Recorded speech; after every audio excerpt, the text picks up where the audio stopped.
500 रुपये त्या काळामध्ये पगार येऊ लागला. बाबासाहेबांनी राजगृह बांधलं. सगळी फॅमिली बाबासाहेबांच्या त्या राजगृहावरती राहायला गेली. पण रमाईंचं दुर्दैव बघा, त्यांना त्या राजगृहामध्ये राहण्याचं सुखही मिळालं नाही. शेवटच्या काळामध्ये रमाई राजगृहामध्ये गेल्यानंतर आजारी पडल्या. इतक्या आजारी पडल्या की त्यांना उठून बसेनासं व्हायचं अवघड झालं होतं. बाबासाहेबांकडे त्यावेळी खूप पैसा होता, माणसं होती, नोकर चाकर होते. 4-4 लोक रमाईंच्या सेवेला राहत होते. स्वतः बाबासाहेब रमाईंना मांडीवरती घेऊन, रामू तू बरी हो, रामू तू लवकर बरी हो. त्यांना मोठमोठे डॉक्टर त्या ठिकाणी उपलब्ध करत होते.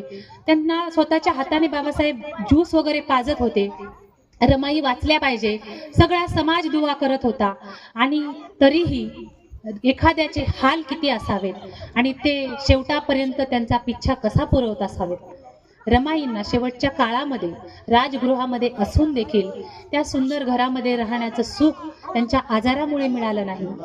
आणि आपली अशी 9 कोटीची माय रमाई आपल्या सगळ्यांना सोडून त्या राजगृहामध्ये 27 मे 1935 साली इथून कायमची गेली. रमाईंच्या जाण्यामुळे बाबासाहेबांनी इतका मोठा हंबरडा फोडला.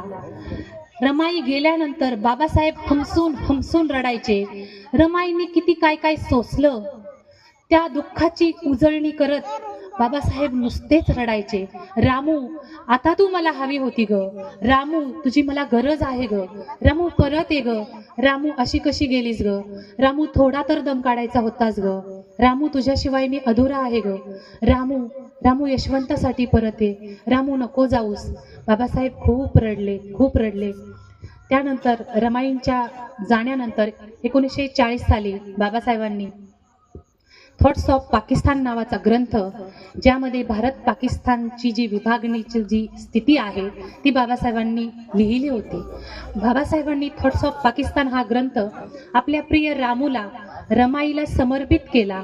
आणि रमाईच्या त्यागाला, दुःखामध्ये दिलेल्या साथीला, रमाईच्या समजदारपणाला, रमाईच्या एकूणच सर्व गुणांची खाण होती रमाई, अशा रमाईला तो ग्रंथ बाबासाहेबांनी अर्पण केला.